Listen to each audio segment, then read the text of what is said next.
They said the platform was dead, buried under concrete, walled off from the living system like a tumor you don't talk about. But at 2:13 a.m., the board over the track did something no dead thing does. It lit up. Not a flicker, not a glitch. A steady, confident word you only see when steel is about to arrive. Arriving. If you think this is a wiring artifact, a stray voltage, a ghost of a circuit good, keep that thought. We needed people like you in the room, because the other option was worse. Riley Park had been recording the sound of cities for years. Bridges, substations, mothballed elevators that still hummed. He believed the most honest history of a place lives in its noise. When the retired signalman sent him a message, "There's a board under the 8th Avenue line that shouldn't have power. If you want to hear a live brief, come at night." Riley went. He didn't go alone. Sonia Delaney brought maps, paper, not apps. Her copies showed the layers. An original local station from the 1932nd, a second platform added during the post-war surge, and then a set of blue pencil strokes cut, seal, abandoned that erase it on paper but not, apparently, in concrete. Anthony Vega came for one reason. He'd stood at that same corridor in 1998 and found a door with 3 coats of city paint. Back then, his supervisor told him, "You didn't see this. You won't see it again." He'd carried that sentence for 25 years like a splinter. The corridor wasn't hidden. It was worse. It was ordinary just past a tiled advertising niche where the wall turned the wrong way. Someone had skinned a billboard over a short spur of hallway that led nowhere. Peel that skin back, and the air changed. Colder, mineral heavy, a breath from a place that had forgotten people. The first door gave up to a pry bar. The second was stubborn, sealing wax in the hinges, fossilized into amber. It let go with a sound like a wet book being opened. Sonia's light dropped into a mezzanine that had not seen morning in 60 years. You know the smell when the box opens and the past comes out? Varnish, oil, paper, coal, wool. It was all here. The tilework still had its luster under a film of dust. Brass railings wore fingerprints that had turned to metal shadows. A station agent's booth waited with the glass clouded by time, the little drawer half open, a roll of transfers inside printed dates that should have been impossible to read and yet were OCT 141957. "Look at the clock," Anthony said. The station had one of those beautiful mechanical faces with minute hands that jumped in clicks. It was stuck at 2:12. Riley laughed. "Cute. Somebody's been here before," set a mood. "Or it died when power cut," Sonia said. "Then why is there condensation on that lens?" Anthony asked. He pointed down to the platform level through the ironwork. A color lamp green wore a halo of moisture. Fresh, as if a cold breath had swept by 10 minutes ago. As if the system were holding its breath for one more cycle. They worked their way down shallow steps. The platform ran the length of the cavern, narrower than modern ones, with arched recesses set into the wall every 20 feet. In those arches, faint ghost letters, local. Painted over, painted again, but still they're like bones. Riley sat his recorder on the bench. He didn't speak for a while, not because of reverence, but because he was listening, eyes half closed, head tilted, the kind of listening that makes the rest of your face go quiet. "Do you hear that?" he said. Sonia did the way. A man who's lived his life next to metal hears things in his jaw before his ear. Not a rumble, not a leak, a line. Something with rhythm but no melody, a low-frequency presence like a heartbeat on the other side of a wall. It faded when they moved. It grew when they were still. It sat under the city like a thought under your word. At the far end of the platform, a signboard hung over track 2. Not a modern LED. A split flap, the old mechanical kind that click-clacked through letters. Except this one wasn't flipping. It was alive and motionless. Arriving in perfect, unwavering type. "Voltage check?" Riley said. Anthony knelt, touched the conduit with back of hand caution. "There's power in this closet, and there shouldn't be." He popped the panel. The breakers were tagged with numbers he hadn't seen in service since the last time people wore hats to ball games. One breaker had a felt marker note across it in a steady, adult hand. "Do not hold." Another had a pencil mark you could only read when your light hit at an angle. "Test only 213. "What's that supposed to mean?" Sonia asked. Anthony didn't answer. He set his watch to 2:10 out of instinct, as if the station had its own time and he ought to be polite. At 2:12, the clock on the wall didn't move. It had no reason to. It was a dead clock, after all. But something in the rail said otherwise. It began as a pressure you feel in your molars, a tightness in the ear like you're climbing. Riley's recorder drew a long line on his screen, awake in quiet water. At 2:13, the board didn't flip. It didn't need to. It was already telling the truth it had prepared. The light above it brightened, just a fraction. The green lamp's condensation condensed again, bead by bead. A breath of air came down the tunnel, chill enough to make their lights look warmer. "You ready?" Anthony said, not sure what the question was for. "What exactly are we ready for?" Sonia asked. No answer had time to come. The dark in the tunnel was changing. If you've ever stood on a platform and felt a train before you heard it, you know the doctrine. Air tightens. A first hush, then sound, then light. This had the order, but not the sound. The pressure wave arrived on schedule, the sound did not. The light bled into being late and small and wrong. A headlamp too warm for modern stock, too low on the axis, like an eye on an animal that doesn't belong in this decade. They saw the curve first, a soft bending glow where the tunnel throat opened. Then, metal, not shiny, not matte, but a gray that had made peace with soot a long time ago. A cardinal slid past the mouth of the arch, then another, and another 4 cars, 5. No grab bars on the exterior ends, no LED stripes. Windows deep, seats visible in the half-light. Benches, not buckets, leather that had known newspapers and briefcases. It rolled in like a secret that had practiced being quiet, not noiseless, sub-sound. The rails sang just enough to keep the laws of physics from complaining.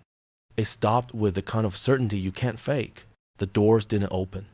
The door thought about it. Riley whispered, "Tell me this is a museum special." Anthony could not. The number board on the side said 2749, a car number that meant something to people who kept lists. The roll sign, behind glass that had fogged at the edges, read Locale Chambers Street.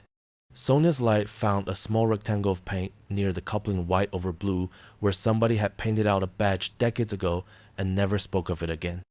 "No operator," Riley said. The cab window was empty. The lever stood neutral. Everything looked cared for without being clean. A paradox rolled in on steel. Never used, never abandoned. The second car had a message in grease on its door glass. Childish, traced by a fingertip from inside. No stop. The third had fingerprints in dust, 5 perfect ovals near the door jamb, fresh enough to shine when light passed. Somewhere above, a real train thundered on the lifeline. The sound came like weather, then went like news. Down here, the air didn't react. The sealed platform had its own climate, its own clock, its own story. "Don't board," Sonia said, as if any part of her had planned to. "Would it even let us?" Riley asked. Anthony didn't move. He was watching something else, something tiny and terrible. The station agent's clock on the mezzanine visible through the grill had been stuck at 2:12 since they arrived. It twitched, not a full minute, not a full click, a shiver like a muscle remembering its job. "Take the audio," he said. "If this is a loop, it's the kind you catch once." Riley pressed REC, held the mic toward the car door crack. What came back wasn't words. It wasn't radio. It was the shape of words without vowels, puffs and sibilants. The inside of a conversation, captured through a wall. "Oh, preselector," Anthony whispered. "Cab intercom bleeding? There's no way." The car vibrated under his palm, like a cat that doesn't want to be noticed. He looked down at the coupler. Someone had chalked a letter there, a simple H. He couldn't explain why his stomach dropped when he saw it. He knew, as men who live too long with machines sometimes know, that it wasn't a memo. It was a verdict. "Are we being watched?" Sonia asked. "Because of course you ask that when a thing arrives that shouldn't." They checked the platform ends, the maintenance alcoves, the camera domes that were bubbles of black glass with nothing behind them. The only eyes were theirs. The only witness with a memory longer than a person's was the recorder on the bench. The door sighed. Not enough to open. Enough to promise. Air flowed out like it had been waiting decades to become someone else's breath. It smelled like oiled wood and dry paper and something sweet. Not rot. Not death. A sweetness like you get in a sealed museum crate when the painter's turpentine never met the open day. Don't, Sonia said, softer now, because the word had to land in the air the way the train had, deliberately. Riley took one step to the edge. Not closer, just enough that the void of the gap felt like a question. He leaned forward, just enough that the black glass could have shown him what he wanted if he wanted to be kind. A face moved in the window. He could have sworn it. No features. An occupation more than a person. A posture older than him. The stance of someone who has done one job forever and would like to keep doing it. He flinched and laughed at himself the same second. Okay, he said, to no one and everything. Okay. The board over the track did something at once unsurprising and impossible. With no motor hum, no flap of plastic, no noise at all, the word arriving went dark. No on-time replaced it, no delay. The place above a track where truth lives went blank. Back, Anthony said, because whatever trick the platform knew, it was about to unknow it. The car didn't leave like modern trains leave. There was no two-tone chime. There was not even the noble grind of weight agreeing to move. It departed. The pressure gave up the fight. The headlamp, unlit like an eye that had decided not to watch, still rolled. Air forgot it owed them anything. The whole train became the sum of its own shadow again and went around a curve that had no right to be part of a living map. Silence is never actually silent under a city. The room tried. It failed. It filled with the tiny sounds you only notice when the big ones are gone. A drip, a tick, the involuntary settling of dust. Sonia took one photo and hated herself for the flash. On the floor near the bench, next to the recorder, something metal gleamed where there had been nothing a moment before. It was the size of a coin and the shape of a tool. A punch. The kind conductors used on paper tickets. The kind that crushed out little moons. This one had a pattern in the die 3 dots in a triangle. The triangles matched the confetti that lay trapped under the bench leg, pale circles preserved by weight and time. You dropped that, Riley said to the empty car. Sonia didn't take it. She didn't want to ask a second question with her hands. She nodded at Anthony.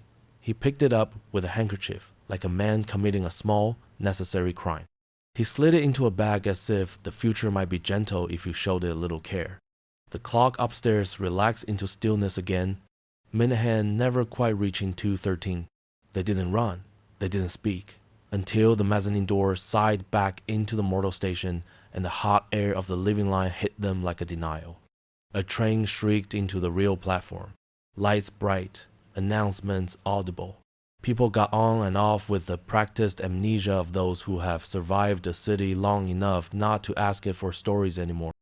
In the morning, the retired signalman called. Well, he said, like he already knew the shape of their silence. We heard it, Riley said. What did you hear? A thing you wouldn't tell the person who needed to sleep. The man laughed, and it wasn't kind. They used to test down there, he said. That's what they told us. Test what? Schedules, clearances, braking curves. That's the thing about schedules. Once you write one, it hates to be erased. Who kept the power on? Sonia asked. Find me the person whose job was to switch it off, and I'll tell you who didn't, he said. Sometimes the worst things in this city don't happen because of villains. They happen because somebody left an index finger where it shouldn't be. The recorder had done its work. Riley and Sonia sat at a table and watched a waveform crawl left to right. They heard the breath come up the tunnel. They heard the not sound of weight. They heard the thing that might have been speech if you stood in the right century. They pushed a noise reduction algorithm hard enough to make the floor under the audio creak.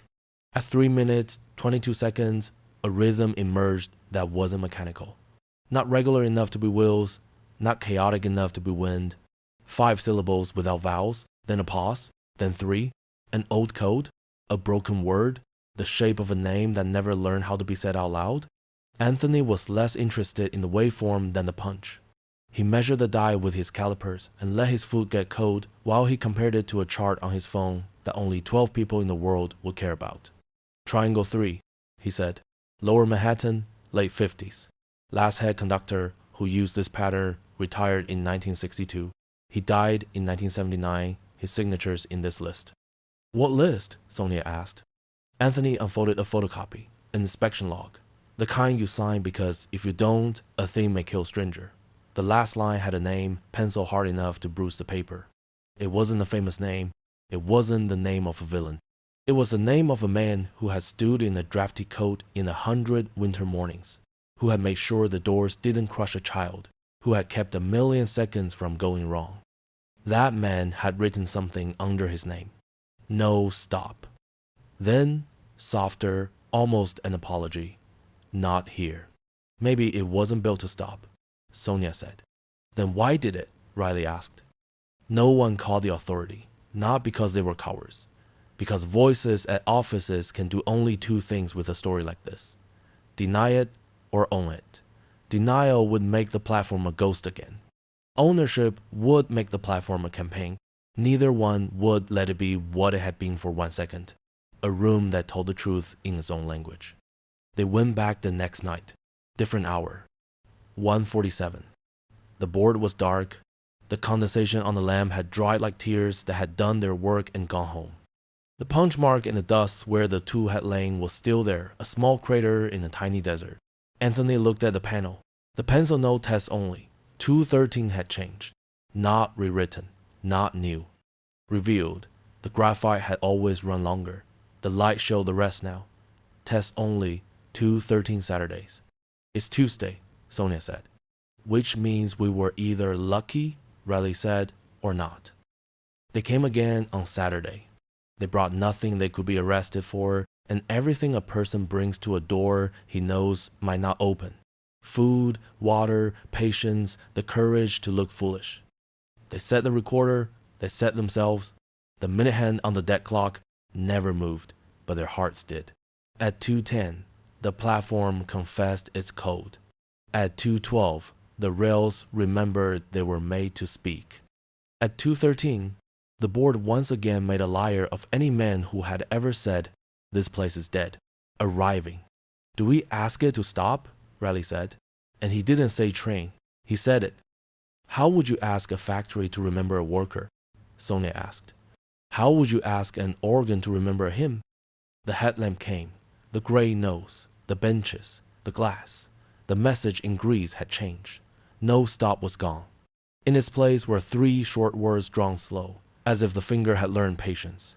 Not yours yet. Okay, Anthony said, as if he'd been told a reasonable thing. They stood as the air gave its gift and the doors didn't open. They counted 10 breaths, 20, 30. At 40, the recorder popped a single click no one could explain, and the platform went all at once from room to memory. When people talk about ghosts, they talk about dead people's stubbornness. What if a ghost is not a person at all? What if it's a job that refuses to die, a schedule that doesn't accept its erasure, a duty that outlives the man? Riley cut together the audio. He didn't add violins, he didn't goose the bass. He put in the city exactly as it was, because sometimes the most frightening thing you can do is nothing. Sonia wrote what she could prove and what she couldn't. She labeled them clearly. She placed the conductor's punch on a table beside the microphone during the recording, like a witness who has prepared to be sworn. Anthony put the panel note back the way he found it, not because he was afraid, but because men like him understand that the worst crimes in the system are committed by small acts of tidiness. A month later, a crew found them on the mezzanine. Not police, not press. Men with polite faces and jackets that didn't say anything. They asked to see what had been seen. They asked for the audio. They asked for the punch. Sonia asked for a receipt. The men smiled. Nothing is being seized, one of them said. We are simply returning internal property to internal custody. Riley laughed, which did not help. Anthony didn't. He knew a different language. He asked for a number, he got one. He wrote it down. If you listen to the published episode, you'll hear all of it up to the moment the door opens. You won't hear the train.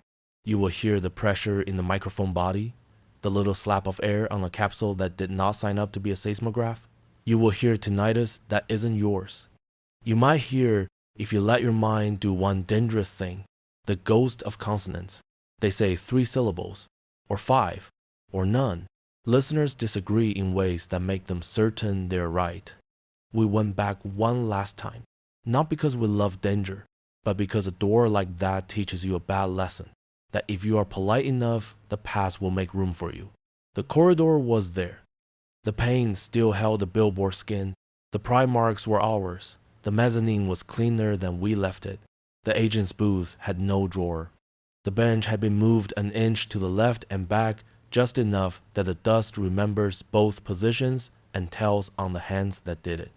The board over the track had been removed, not unscrewed, extracted. The bolts left circles of pale tile like scars. The lamp had no condensation to make a saint's halo. The split flaps lay in the back in the warehouse with no windows, maybe. The punch was gone too. In its place, on the ledge by the stairs, was a rectangle of paper the size of a transfer. Blue, not green. Blank until your light hit it just right and brought up bruised letters. Not here. The clock upstairs had moved to 2:14, and then cracked, exactly through the numbers you need to say what time it had been. You want an answer? Something you can wear like a coat out into weather? Here are the ones we can hold without lying. There is a sealed platform under a living line. It remembers a schedule that survives on power someone forgot or refused to cut.